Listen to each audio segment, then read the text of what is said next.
When we look deeply into the nature of stillness, we begin to realize it is not the absence of movement, but the presence of profound power. Stillness is not inactivity. It is not laziness, nor is it escape. It is the discipline to withdraw the mind from constant distraction, to pull back from the endless pursuit of more, and to anchor the self in the present moment. Stillness is the point where energy gathers. It is the quiet chamber where forces unseen take shape, where clarity arises, and where life itself begins to reorganize around new frequencies. Many people misunderstand stillness as something passive, as if doing nothing means becoming powerless. But the opposite is true. A still lake reflects the world around it with perfect clarity, while turbulent water distorts and obscures. The same is true for the human mind. When it is restless, when it is constantly moving, chasing, reacting, and running, it cannot reflect the truth of reality. It cannot receive what life is offering. But when it is still, it mirrors what is, and in that reflection, power is born. Stillness creates magnetism because it alters the way energy flows. In restlessness, energy leaks. It scatters into 1,000 directions. A thought here, a worry there, a desire pulling one way, a fear pulling another. Nothing is gathered. Nothing is centered. The individual feels drained, chasing endlessly without ever catching what they seek. But in stillness, energy no longer leaks outward. It begins to spiral inward, concentrating, pulling, intensifying. This accumulation becomes a magnetic field, and like a magnet, it draws towards itself what matches its vibration. The art of stillness is not about fighting thoughts or emotions, but about observing them without being pulled into their storms. When the body sits, when the breath deepens, when the gaze softens, something profound happens. The noise of the world begins to dissolve, and the inner current starts to flow in harmony. What was once scattered becomes ordered. What was once confused becomes clear. This is why ancient traditions have always revered stillness, meditation, silence, solitude, because within the silence lies the most commanding form of energy. The magnetic quality of stillness does not come from force, but from resonance. When you are still, you begin to radiate coherence. Your mind is no longer sending mixed signals, your body is no longer tense with conflict, and your heart is no longer divided between past regrets and future anxieties. In that unified state, your presence itself becomes radiant. Others feel it. Circumstances bend towards it. Opportunities arise seemingly without effort. What once required endless chasing begins to arrive with ease. This is the mystery of magnetism born from stillness. Consider the movement of nature. The mountain does not chase the clouds, yet the clouds gather around it. The flower does not run after the bee, yet bees come drawn by its fragrance. The sun does not rush through the sky, yet every being turns toward its light. These are examples of magnetism through stillness. Their power does not lie in pursuit, but in being fully aligned with their nature. The mountain remains unmoved, and its presence commands. The flower opens in silence, and life is drawn to it. The sun radiates without effort, and all is nourished by it. In human life, this same principle applies. When the mind is still, when the spirit is aligned, there is no longer the need to chase recognition, approval, or validation. Instead, one embodies a quality that naturally attracts the right people, the right experiences, the right paths. Stillness teaches that attraction is not about trying harder, but about becoming a clearer vessel for energy to gather and radiate outward. The practice of stillness is not easy because the modern world thrives on noise. Everywhere there is stimulation, distraction, demands, and urgency. People believe that constant movement equals progress, but often it is the opposite. Movement without stillness leads only to exhaustion. True progress comes when stillness anchors the action, when silence nourishes the word, when presence supports the doing. Just as the archer must draw back before releasing the arrow, so too must one retreat into stillness before stepping forward with power. Stillness also creates magnetism because it awakens awareness of subtle forces. In the noise of constant activity, one cannot hear the soft whispers of intuition, the delicate signals of alignment, or the quiet guidance of inner wisdom. But in stillness, these become audible. They rise from beneath the surface, and once noticed, they lead the way with clarity. To move without this awareness is to stumble blindly. To move after cultivating stillness is to step with precision. The paradox is that stillness does not weaken momentum, it enhances it. Just as a bowstring must be pulled back into stillness before the arrow flies forward with force, so too must energy be gathered before it can be released effectively. Many people exhaust themselves by constantly releasing without gathering. They speak without pausing, act without reflecting, decide without listening, and so their energy disperses. But the one who learns stillness gathers before releasing, and thus, when they act, their actions carry weight. Their words land deeply. Their presence influences without needing to convince. The magnetic force of stillness is also rooted in trust. When one is restless, it is often because of fear, the fear of missing out, of not being enough, of being forgotten. Restlessness tries to compensate by grasping, by rushing, by proving. But stillness reflects trust in the natural rhythm of life. It is the confidence that alignment will draw what is meant to come, that one does not need to fight the entire world to receive what is already theirs. This trust itself creates magnetism, for people and opportunities are drawn to calm confidence in a way they never are to desperation or frantic striving. Stillness, then, is both refuge and power. It is the place where scattered energy reunites, where presence radiates, and where the individual becomes magnetic not through effort, but through essence. It is the still pond that reflects the heavens, the mountain that anchors the landscape, the flower that silently draws life to itself. It is the inner silence that creates outer attraction, the invisible gravity that pulls what is aligned closer without needing to chase. When we speak of mastery, the human mind often travels outward first. It thinks of control over circumstances, of domination over obstacles, of success in competition, of being recognized by society as skilled, powerful, and superior. Yet what is frequently neglected is the foundation upon which all external mastery rests, the inner discipline of the self. Without self-mastery, external mastery is like a tower built on shifting sand. It may appear tall for a moment, but sooner or later it collapses under the weight of its own instability.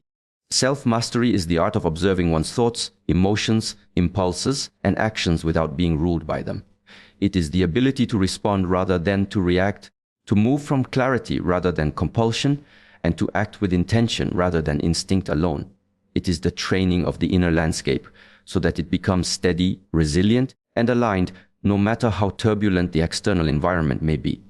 Before one seeks to influence the world, before one desires to guide others, before one attempts to shape reality according to one's will, there must be the capacity to govern the kingdom within. The external world is full of distractions. Wealth, recognition, power, relationships, and desires. These constantly pull at the strings of human attention. A person without inner mastery is tossed like a small boat in a storm, swayed by every wave of emotion, every gust of circumstance. Anger controls them, fear paralyzes them, desire blinds them, and pride deceives them. They may achieve temporary success, but without mastery of self, they are always at the mercy of forces beyond their control. True mastery begins when the mind is no longer a prisoner of its habits and the heart no longer a slave to fleeting emotions. Consider discipline. Discipline is not merely about rigid rules or strict routines. It is about aligning one's actions with one's higher purpose even when comfort and laziness seduce us. A person who wakes early not because they are forced, but because they choose has already exercised mastery over their body and mind. A person who can hold their tongue when provoked or remain calm when insulted has shown mastery more profound than winning any external battle. For battles outside may be won through force, but battles inside can only be won through awareness and restraint. Patience is another pillar of self-mastery. The world often rewards speed, but transformation of the self requires time. Seeds do not bloom the day they are planted. Muscles do not grow the first day of training. Wisdom does not arise from a single lesson. The one who has mastered themselves learns to wait, to endure, to trust the process without giving in to frustration or doubt. This patience allows for deeper observation, for reflection, and for steady growth. Without patience, even talent becomes wasted because the individual seeks shortcuts and abandons the journey when challenges appear. Emotional mastery is equally essential. Emotions are not enemies, they are signals. But without understanding, people mistake the signal for the truth. Anger is a signal that something feels unjust. Fear is a signal of perceived danger. Desire is a signal of attraction. Yet the signal must be examined, not obeyed blindly. To master emotions does not mean to suppress them, but to create a space where one can see clearly. Is this anger guiding me toward justice or toward destruction? Is this fear protecting me or limiting me unnecessarily? Is this desire leading me to growth or binding me in attachment? The one who masters emotions uses them as allies, while the unmastered person becomes their servant. The same applies to the body. Self-mastery includes the ability to care for, discipline, and understand the body without being enslaved by its cravings or weaknesses. Food, rest, movement, all of these must be balanced. The body is the vessel through which life is lived, and without respect and discipline toward it, mastery cannot be achieved. Yet, attachment to comfort, indulgence in excess, or neglect of health all reveal a lack of mastery. To command armies or businesses while unable to command one's own body is a contradiction. Even more subtle is the mastery of thought.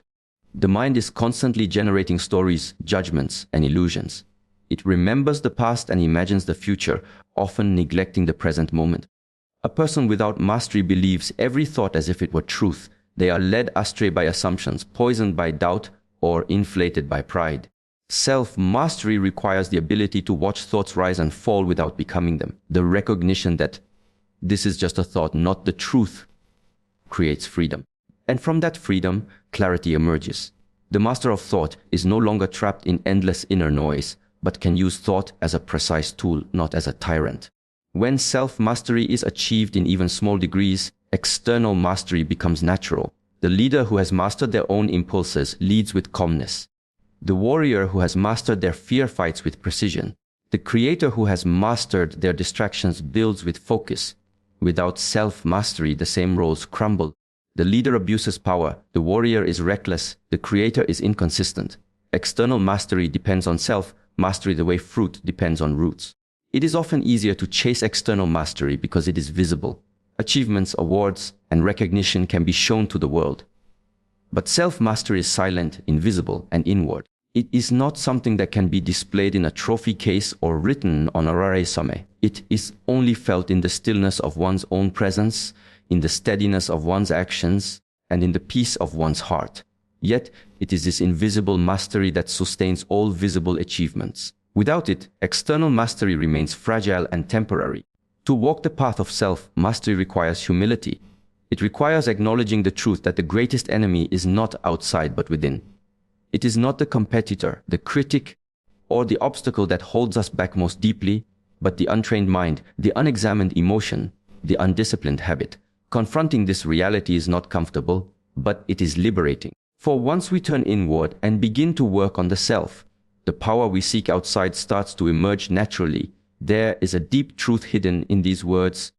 Energy flows where presence grows. To understand this, one must first reflect on the nature of energy itself. Energy is not just the strength of the body, nor the sharpness of the mind. Energy is the invisible force that sustains life, directs action, and fuels creation. It is constantly moving, shifting, and taking form according to where attention is placed. Wherever awareness lingers, energy follows. And wherever energy flows, growth is inevitable. This is why the art of presence is not a small thing. It is the foundation upon which transformation rests. When a person is not present, energy is scattered. The body may be in one place, but the mind drifts to another. The hands may hold a task, yet the heart is absent from it. This fragmentation weakens the flow of life force. It dilutes strength. A divided mind cannot concentrate its power, and a distracted heart cannot fully experience the richness of a moment. To live without presence is to live in fragments, pulled by the past, dragged by the future, and never fully arriving in the now. And so the first realization is this: the power of energy begins only when attention and presence are rooted in the current moment. Consider the seed buried beneath the soil. It does not split open because it looks backward or forward. It grows because the conditions around it nurture it here and now. Sunlight, water, and soil, these are the present forces that nourish it. Human life is no different. Growth happens only when presence is cultivated in the moment that exists now. And when presence is absent, the energy that could have been used for growth is lost to regret, fear, or endless imagining. There are many ways that people allow their energy to leak. Worry is one of the greatest thieves of vitality. The mind projects into the future, imagining what may or may not come, and pours energy into scenarios that do not even exist. Regret is another heavy drain. The heart clings to the past, reliving events that cannot be undone, and yet the energy of today is wasted in keeping yesterday alive. Both regret and worry are signs of a presence that is not firmly rooted in now.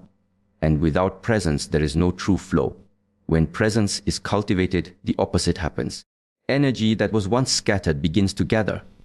The body feels lighter, the mind feels clearer, and the heart feels more open. Even simple actions become filled with a deeper quality. Drinking tea is no longer just drinking. It becomes an experience of taste, warmth, and awareness. Walking is no longer just movement. It becomes a rhythm, a meditation in motion. When presence grows, life itself is experienced in greater depth, and this depth is where energy transforms into power. Presence does not mean resisting thoughts or emotions. It means becoming aware of them as they arise without being enslaved by them. When anger appears, the unconscious reaction is to be consumed by it. But with presence, one can witness the anger as a wave of energy, acknowledge it, and let it pass. The same is true for sadness, fear, or even joy. Presence allows one to hold space for every energy without drowning in it. This holding, this awareness, is the key that channels energy in a purposeful direction. The flow of energy where presence grows is not limited to the individual. It extends outward. When a person is fully present with another, something remarkable happens. Conversations become deeper, listening becomes more genuine, and connections feel more alive. Presence is a gift of energy that nourishes not only oneself but also those around. In a world where so many are distracted, the simple act of giving full attention to another human being is a form of silent healing. It is a reminder that energy flows best when it is undivided. Meditation is the training ground for presence. Sitting quietly, observing the breath, returning again and again to the moment, this is how presence is strengthened. But meditation is not confined to sitting still. Every act of daily living can be meditation if approached with full attention. Eating, walking, working, speaking, all can become gateways to presence. And the more presence grows, the more energy flows with strength and clarity. This is not a philosophy to be believed in, but a practice to be lived. Energy flowing where presence grows also reveals the law of alignment. When thought, word, and action are aligned in the now, energy does not conflict with itself. It moves smoothly, like water finding its course. But when thought is in one direction, words in another, and actions elsewhere, energy is broken into fragments and strength is lost. Presence brings these fragments back together, weaving them into a unified force. This is why presence feels powerful, because it is the integration of all parts of oneself into the current moment. In truth, presence is not something to be created, but something to be remembered. It is the natural state before the mind is pulled away by distraction. A child, when playing, is fully present in the play. An artist, when absorbed in creation, is fully present in the act. A monk, when meditating, is fully present in the silence. Presence is not rare, it is the forgetting of presence that is common. To bring it back is to redirect the flow of energy into life itself, rather than into illusions of past or future. The more presence grows, the more energy flows, and the more life itself becomes vivid. What was once dull becomes rich. What was once heavy becomes light. The very same world looks different when experienced with presence, for it is not the world that changes. It is the awareness that meets it. And when awareness is rooted here and now, energy becomes a steady river, nourishing everything it touches, transforming not only the individual but the space around them as well. There is a natural rhythm in life that does not need to be controlled, manipulated, or demanded. This rhythm has existed long before our arrival, and will continue long after. To live in alignment with it is to understand that not everything requires force. To receive without force is not a weakness, but a profound wisdom. It is the recognition that life unfolds when we stop clutching, stop pushing, and stop attempting to bend everything according to our will. When we force, we contract. When we contract, we resist. And in resistance, the natural flow of energy cannot move freely. Force is often born from fear. The fear that without our interference, nothing will happen, nothing will change, or nothing will arrive. But in truth, the opposite is often the case. The more we cling to control, the more rigid life becomes. What was meant to move toward us cannot. What was meant to open closes. To receive without force is to step back into trust, into awareness, into a state of openness, where what is meant for us can finally arrive. Think of water. When you try to grab it tightly in your hand, it slips through your fingers. But if you open your palm, it rests gently, naturally. Life is very similar. The tighter we hold, the more we lose. The more we open, the more we allow. Receiving is not about doing nothing. It is about doing what is essential and then leaving space for life to respond. Force creates tension. Tension creates exhaustion. When someone lives constantly in this state, they become drained, not only physically, but mentally and spiritually. This is why so many people pursue success and never feel fulfilled. Why they chase happiness and yet cannot grasp it. They are trying to pull everything toward themselves with sheer willpower. But when they stop forcing, when they begin to align with the rhythm instead of resisting it, they notice that opportunities appear without strain, that connections unfold naturally, and that energy replenishes itself. To receive without force is not to become passive. It is not surrendering in despair or giving up responsibility. It is the art of active patience. It is planting the seed, watering it, and then trusting that it will grow. No amount of shouting at the soil will make the flower bloom faster. Yet if the soil is nurtured, if the sun shines, and if the environment is right, the flower will emerge in its time. The same principle applies to every area of life, relationships, success, peace, and even wisdom. The power of receiving lies in receptivity. To be receptive is to create an inner space wide enough for life to move in. When your mind is filled with constant noise, when your heart is weighed down with forceful desire, there is no room for anything new. It is like a vessel already full, nothing more can enter. But when you empty yourself of expectation, when you release the grasp of demand, you create space. And in that space, the universe delivers. Consider the breath. You cannot only inhale. If you try, you suffocate. The body knows the balance of inhaling and exhaling. It knows that life is sustained by rhythm, not by force. Receiving without force is like breathing in harmony. It is natural, effortless, and continuous. Those who understand this rhythm no longer fear lack because they know that the next breath will come. They no longer fear stillness because they know movement will follow. They no longer fear loss because they understand that release is part of renewal. The paradox is that true strength is shown not by how much you can control, but by how much you can allow. To allow requires trust. Trust requires awareness. Awareness requires presence. In presence, you no longer live in the memory of the past or the projection of the future. You open yourself to the reality of this moment. And in this moment, there is always enough. Many people believe they are strong because they can push through obstacles, because they can resist pain, because they can chase relentlessly. But often this strength comes at a cost. It is the strength of constant battle, the strength of exhaustion. There is another strength, quieter but deeper. The strength of receptivity, the strength to wait without anxiety, the strength to accept without complaint, the strength to release the need for control and still remain steady. Receiving without force is not only about external things, it is also about wisdom and insight. Some truths cannot be reached through struggle. The more you push, the further they drift away. Only when the mind becomes still do they rise on their own. Like the reflection of the moon on a calm lake, the clarity appears only when the surface is undisturbed. In this way, insight is not captured, it is revealed. Energy that is forced becomes blocked. Energy that is allowed becomes fluid. When you move with the flow rather than against it, life feels lighter. Challenges remain, but they do not weigh the same. Obstacles appear, but they do not seem immovable. This is because you are not exhausting yourself trying to control what is beyond control. Instead, you conserve your strength and you use it when the right moment comes. To live in this way requires practice. It requires observing when you are pushing too hard, when you are resisting too strongly, when you are demanding too much. It requires the humility to step back and notice that your grasp is too tight. It requires trust that what is truly aligned with your path does not need to be forced, because it will arrive naturally in its own time. Receiving without force is a discipline of the mind and a release of the heart. It is not about laziness, nor is it about passivity. It is about wisdom. The wisdom to act when action is needed and to wait when patience is required. It is about understanding the delicate balance between effort and allowance. It is about stepping into the rhythm that has always been here, the rhythm that sustains the sun, the moon, the tides, and every breath we take.